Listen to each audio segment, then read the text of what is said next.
जब से सुना हूँ मधुबनी हत्याकांड के बारे में और YouTube पे वीडियो देखा हूँ, बहुत परेशान हूँ। मैं यह सोचकर परेशान हूँ कि कोई किसी व्यक्ति को कैसे काट सकता है, वो भी निर्दोष व्यक्ति को, जो कि बेचारे एक फौजी और उसके पूरे परिवार होली में अपने घर में थे, होली मना रहे थे।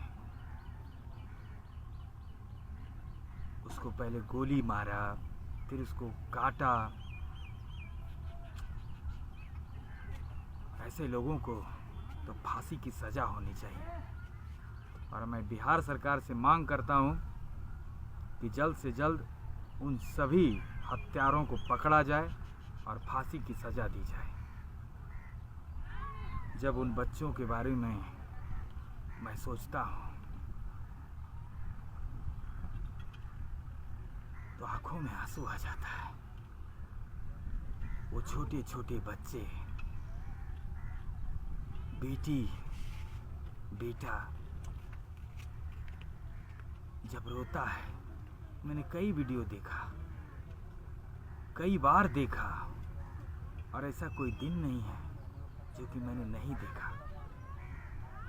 देखकर मैं बस यही सोच रहा हूँ कि उस बच्चों के सामने उसके पिता को गोली मारा गया, फिर काटा गया, किस प्रकार से वो सहन किए। उस बच्चे के सामने हमेशा अपने पिता का चेहरा, मरते हुए वो चेहरा हमेशा याद आता। और वो कहते हैं, मैंने देखा यूट्यूब पे सारी वीडियो को, कहते हैं कि मेरे पापा को मेरे सामने मरने के बाद भी काटा गया है। ऐसे हत्यारों को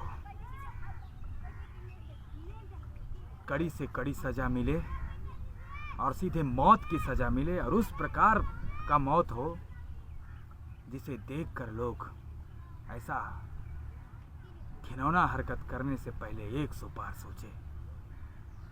मुझे बिहार सरकार से यही मांग है और मोदी सरकार से भी कि इस पे पहल करें और जल्द से जल्द गुनहगारों को कड़ी से कड़ी सजा दें, ताकि और किसी का घर बर्बाद ना हो।